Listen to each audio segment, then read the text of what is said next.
What I want to talk about today is happiness. Happiness is something that's always in my mind. Am I happy? How am I going to be happy? What do I need to do to be happy? Are people around me happy? Am I successful? Is success related to happiness? Like, is these things? It goes always through my head. So that's why I want to talk about happiness. And I did some research on the internet, and I looked at a lot of talks of people who have covered happiness, and a lot of them are like psychologists or Buddhists or like, and I looked at a lot of videos and I spent some time in watching them, and I try to take the things that I found was most interesting for me and to talk about to you guys. So, God damn it! This doesn't make me happy, but this does. Seeing you guys smile. All right, now, wouldn't it be good if we could just buy happiness? Right? So this is the first point I want to talk about. You know the phrase, money can't buy happiness. Right or wrong, Mino? Just your opinion. Wrong. Money can't buy happiness. What do you think about it, Ben? Don't look at anything. The phrase, just this phrase, money can't buy happiness. That's wrong, right? Okay, good.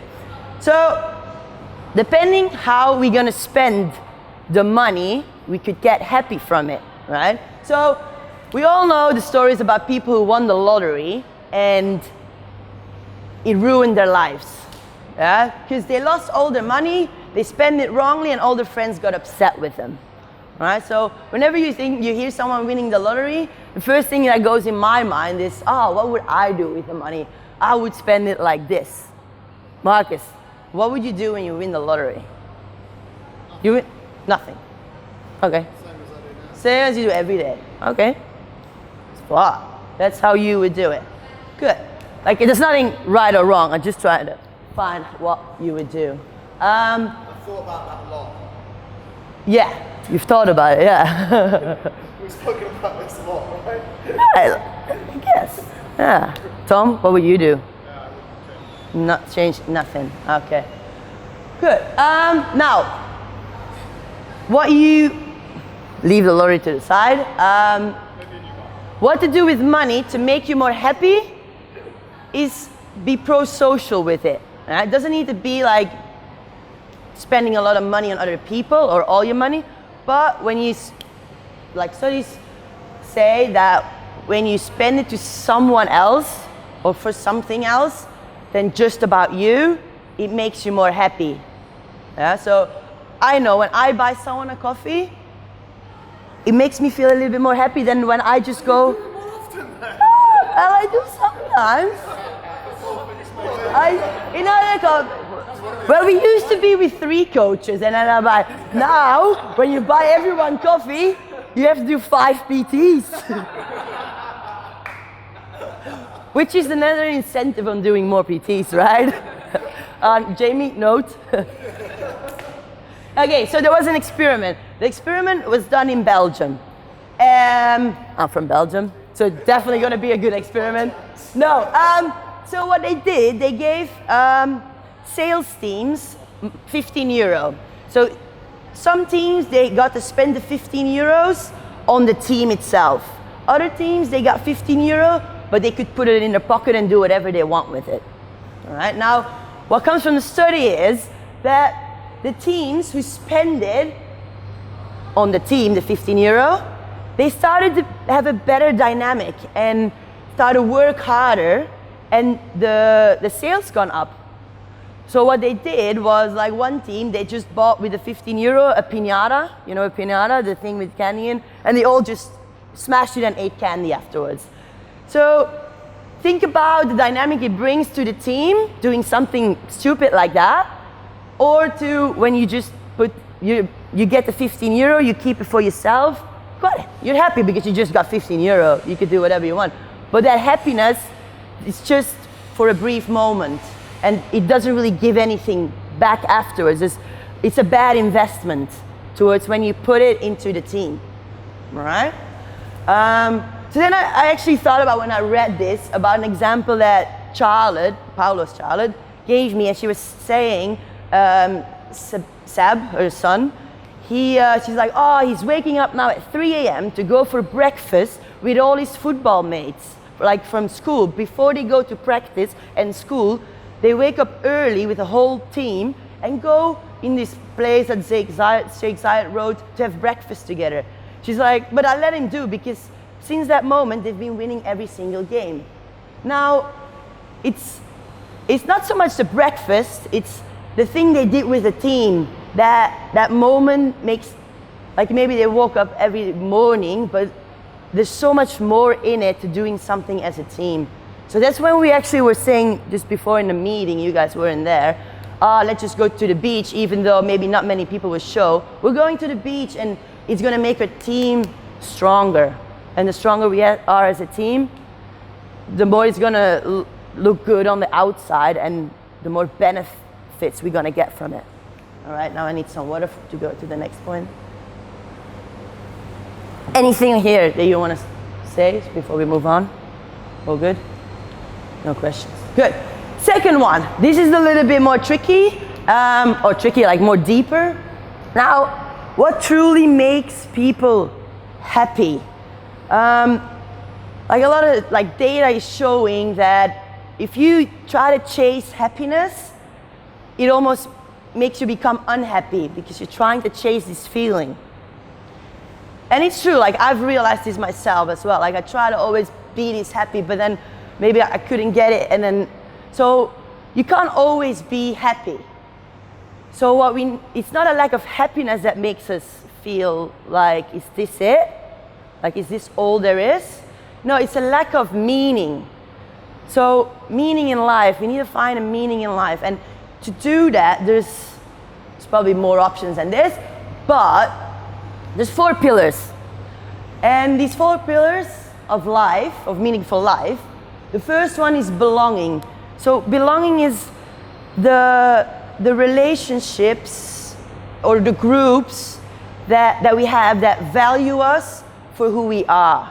Yeah, there's a lot of groups and relationships you might have that value you for what you believe in, or maybe what you hate, but not for who you are. Yeah, so belonging is very important in a sense that it springs out of love that you create with other people. Yeah, so you choose to cultivate it also with these people, and those people, who would that be? Jamie?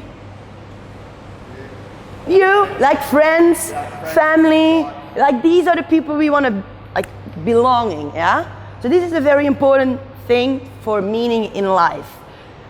Now the second one is purpose. And for me, this is like, you don't have to have all of them. You can choose to have 1 or 2, but for me, purpose is probably the biggest one to have meaning in life. And purpose is different to having a job that makes you happy. It's less about what you want, but more to like what you can give. So for me, purpose is making people smile. So if I can make people smile, this is what makes me more happy. And I don't care how it is. If I have to make a fool out of myself to make people smile, like doing this, and then this was actually accidentally, but everybody's laughing. So everybody's laughing again. So this is my purpose. And also, like, I can make people smile by doing something in the gym, like coaching a class really well, coaching them a new movement. So do you understand what I mean with this purpose thing? Yeah, so this is my purpose, making people smile, and everything I do is to push that feeling. Now I'm using, so the key, this is how I draw a key. The key to this is you use your strengths to serve others. So something to live for, and something that gives you drive. So I only realized this very recently, that this is my purpose. I always thought my purpose was to be a great athlete, and people would look up to me, and this is it. But I'm not that, like, it didn't get me that happiness feeling all the time. I felt almost more depressed sometimes. All right. The third one, transcendence. It's a very difficult word for me. I had to look it up. So it's a bit of a higher self. So a sense of yourself fades away when you're in this transcendence. Now, like, you're fully connected to a high reality. So for instance, when I went to Barcelona, and I was on my own, and I went to see the Sagrada Familia, you know? The big church. They've been working on it for hundreds of years to just restore it. And I'm not a religious person, but when I was there, I was standing in front of the church, or the cathedral, whatever it's called, and I was impressed. Like, there was just this feeling you're so small and something is bigger than just you. So this is transcendence. It's also like getting in the zone, right? When you guys go for runs, it's transcendence almost. Like, it's bigger than yourself, right? You get in the zone of doing something. So you lose the sense of time and place. So nothing else matters. Now the last one, storytelling, is very important. Storytelling, not a story, just a random story you tell someone. It's a story you tell yourself about yourself. Now, if you can tell your own story, then you're in a control of how you feel. Because if you tell a bad story about yourself, this is how you're going to be. So the story you tell yourself is who you are. But you have the control to change that story whenever you want it. You edit it as much as you want. So I think this is a very powerful thing, because not all the time things go how we want it to go. You get injured. Yeah, you can think, used to be this great athlete, now I got injured, now I'm nothing, I'm shit. No, maybe you can tell yourself, I got injured, but now I can think about what else am I good in. So you try to look for things like what you can grow in, what you know about yourself. So what do I know about myself? What can I change to grow? So then you can start changing your own story. Last one. Concept of flow. I know we've talked about this before, and I think you did it, but it's a really important thing. And to just make it a little bit more clear again, what is this flow state? And how can we get to this flow state? First thing that the concept of flow, the first one is completely involved in what we are doing. So you're focused and concentrated. Second one, a sense of ecstasy. I just pop a pill, no. So let me just go. Yeah, Boris. No, it's a higher reality. It's not actually popping the pill, but it's getting into that higher reality. Then greater inner clarity. So this is knowing what you are doing and knowing you are actually doing it well. So you know what you're doing, and you know you're also doing it good. Then the fourth one, knowing that the activity is doable. So you need to know you have the skill. I'm never going to get in a state of flow if I'm going to sit in front of a piano and try to get in this flow state and start to play the piano. No, because I've never played the piano. So I don't have the skill to get in a flow state for it. So that's why it's so important to develop skills for whatever you do to get in your flow. Either it's in work, in just life, in whatever you do, to get in the flow. Now, the fifth one, sense of serenity. So serenity is in you don't worry about yourself. You know that you can grow outside of the boundaries of your own ego. Timelessness, like I said here, when you just lose all sense of time and place. Intrinsic motivation. So whatever produces your flow becomes your reward. Yeah? So whatever you're doing to get in your flow state will make you do your job so well that you're in this flow. All right. Now, this graph shows a little bit. So we can kind of manage to get in flow once we know what we're doing. So we got skills and challenges. Low and high skill here. Now, flow is about here. When the skill is just about average and the challenge is just about average of comfortable. Then we get in this flow state. Now, let's start with arousal. It's very close to it, but what happens with arousal is then you're trying to do this thing, but the challenge is a little bit too high for your skill ability. So you're gonna feel aroused. So it's pretty easy to get back to flow. So what you're gonna need to do if you feel aroused to get into flow states, Ricky? Develop more skills. Exactly. You just have to develop a bit more skill. Control on the other side of the spectrum. It's nice. You still feel okay, but you're too relaxed. Yeah? You need more challenge for the skill you have. All right, and then the further we go down, relaxation, still okay. Again, same deal.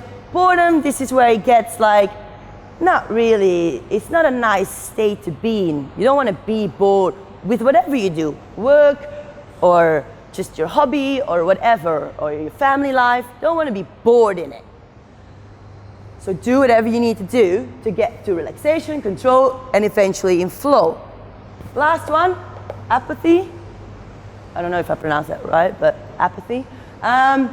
This is where it's negative. Negative, but we need to do a lot of steps to get in flow because you feel like you're doing nothing. There's nothing going on in life. And this is a lot when you feel unhappy because you're not doing anything. A lot of the time, when you think we're in this state, Lloyd? I'm not happy. No. Just, okay. For instance, when you're watching television. So what I've realized is, the more I watch television, the more depressed I get. So I stopped I'll still watch a little bit of television, but not that much anymore. I try to put some rules up and try not to get too much into like a series because it brings me into that reality and then my own reality seems weird. I don't know. So I try not to get into it too much anymore. So yeah. And then it goes up, right? Like worry, get more. So this side of the thing is pretty bad. So you either have too high, anxiety is probably the worst one, right? Your skill is very low and your challenge is way too high. So you need to do a lot of more stuff. Cool. This is a bit whatever I wanted to talk about, happiness. And I hope this will, maybe not all of it, but maybe something you say, okay, this is gonna help me be more happy all the time. Not all the time, but realize the concept of happiness. Thank you. I have a question. Question. You said something about work and being an athlete. How did going to the CrossFit Games make you happy? Yes, making it to the CrossFit Games made me happy. And being there made me happy. But then that was it. That's what I always wanted. So then my challenge was gone. So now I need another challenge. And I don't really want to have the same challenge anymore. I want a different challenge. So maybe motivational speaking.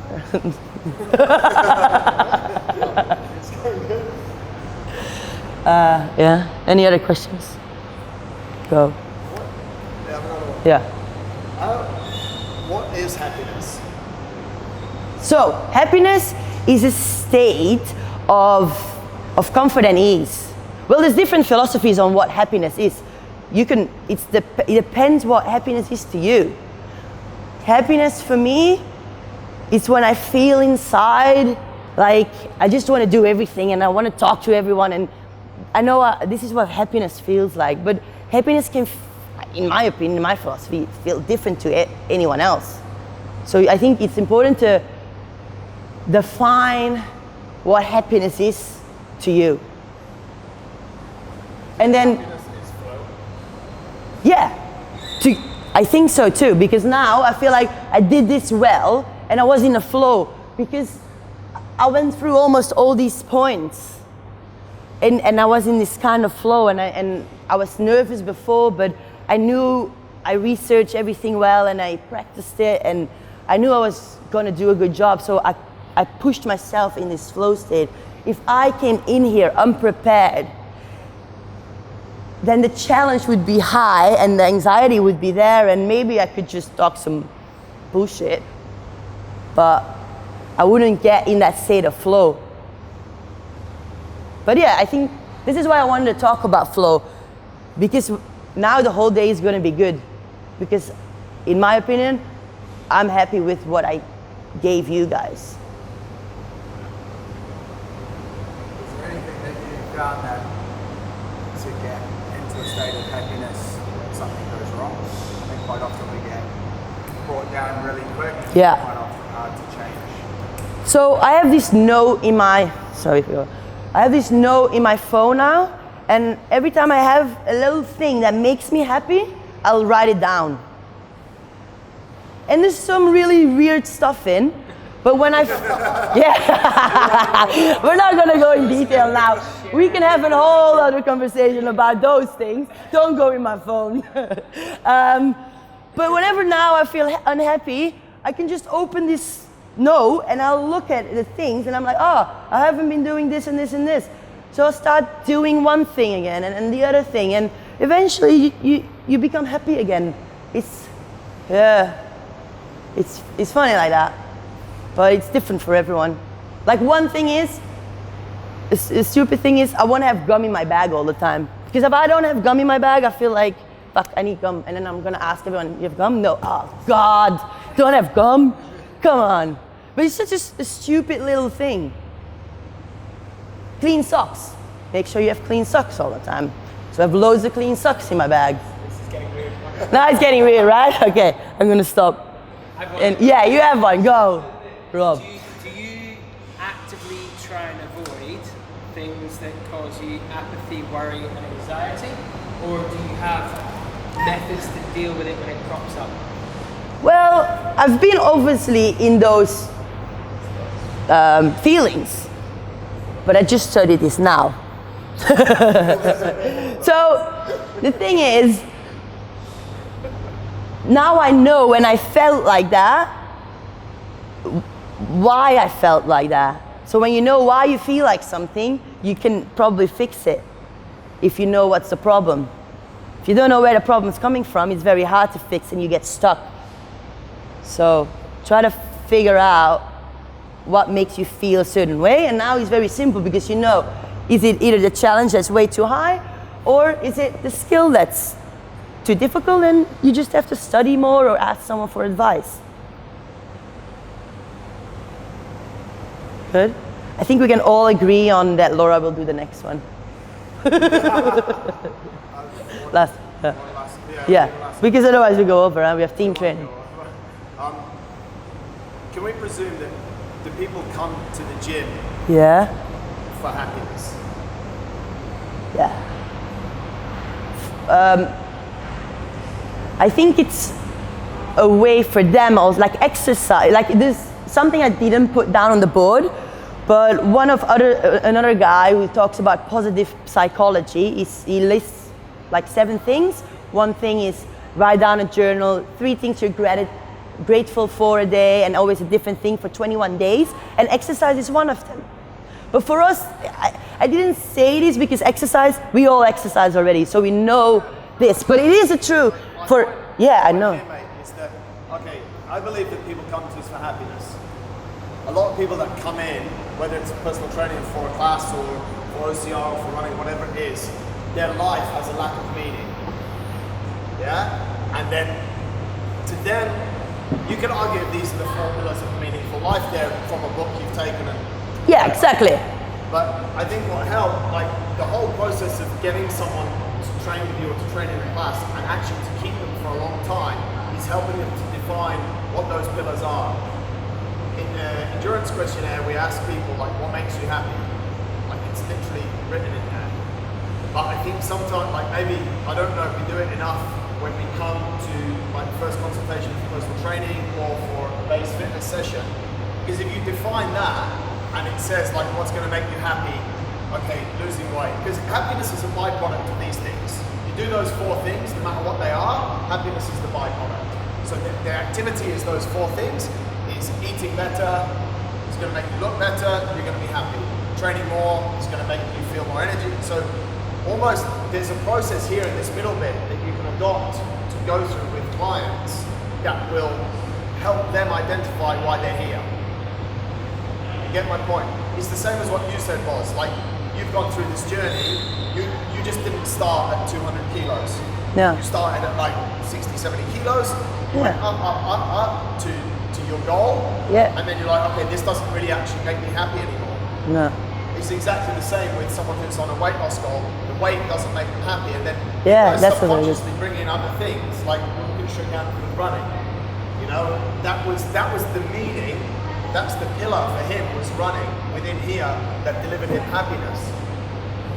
So I think the best part of, I think it's all very good, mate, but I think the best part is this middle part. Yeah. And you can think about how you can put that into, even if it's a person that's coming for the first time you've got 2 hours with a base client, you can help them to define what's going to make them happy. Because most people come here because they're not happy with how they look, feel, or perform. That's why they come to us. Yeah, so maybe we can make something like a sheet that we sit with them and blah, blah, blah, we talk about it. Good. All right. Similar. Good. All right. No further questions? Thank you. Thank you, Boz.